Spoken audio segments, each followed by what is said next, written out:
Nandito na naman tayo sa aking YouTube channel, ang Damas! Bagong goli ako.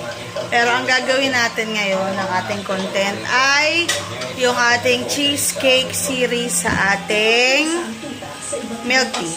Okay? So, may tatlong way. May tatlong blend or may tatlong ingredients ako ng cheesecake. Yung pang-walling, tsaka yung pang-toppings. So, may tatlong ingredients ako niya na ginamit. May una kaming ginamit. May pangalawa, tsaka yung pangatlo. Okay? So, lahat yan, i-discuss natin yung tatlo. Pero dito sa video na to, yung isa lang muna. Okay? Yung isa. Tapos, papakita ko lang kung paano ginagawa. Ay, may pogi doon sa likod. Tapos, papakita ko lang kung paano ginagawa.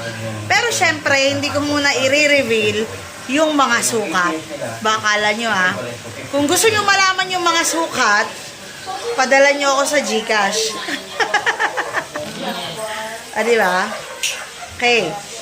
Para makita nyo yung full video, pati kung ano yung ginagamit kong ingredients. Hindi ko rin muna ipapakita yung brand. Okay? Papakita ko lang, i-reveal ko lang sila. So, I will send you another link. Mag-upload ako ng panibagong video na naka-private. So, ibibigay ko lang yung link sa naka-private na video after nyo send sa GCash ko. Okay? So, training na rin siya. Kasi total, marami naman naghahanap ng training kung kahit magkano, binabayad nyo. So, ito, mura lang. Yan, kita nyo. Hindi siya mabilis. Malusaw. Is chicha. 1 liter. 1 liter. Excited na po sila. Okay, so this is our first powder. Yan ang ating unang powder. Okay?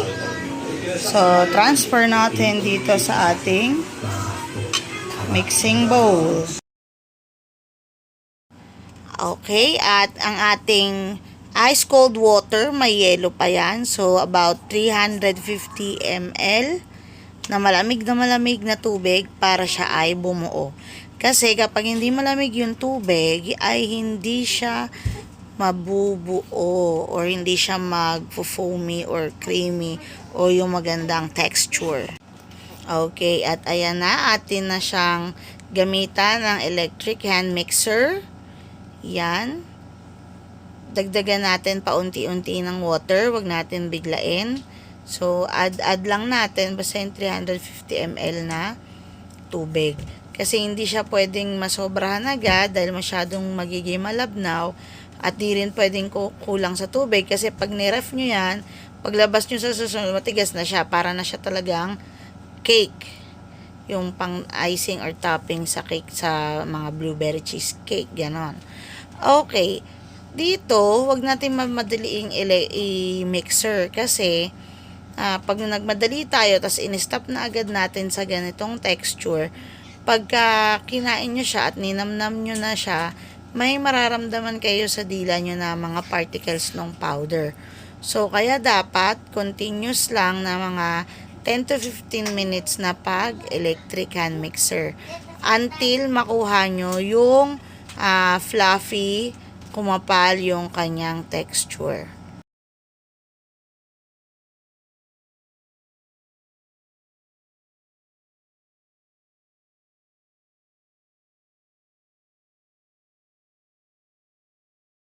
Okay, ayan na siya.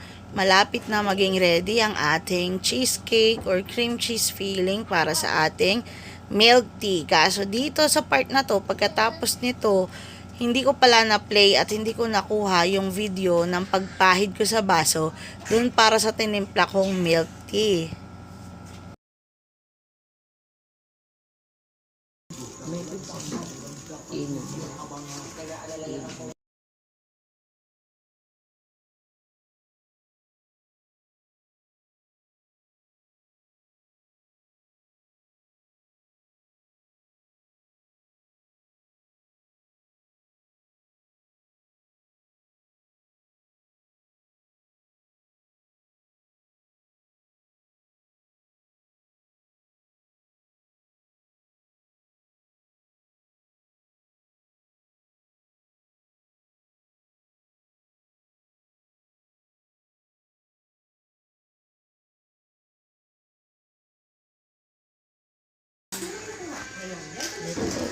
Chicha.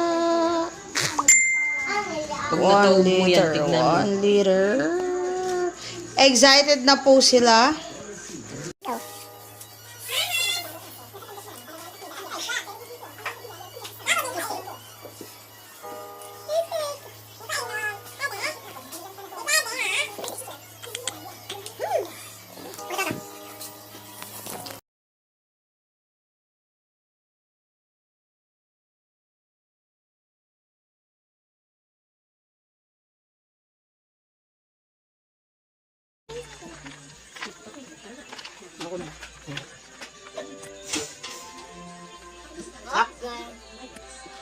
Ano kaya maubos na?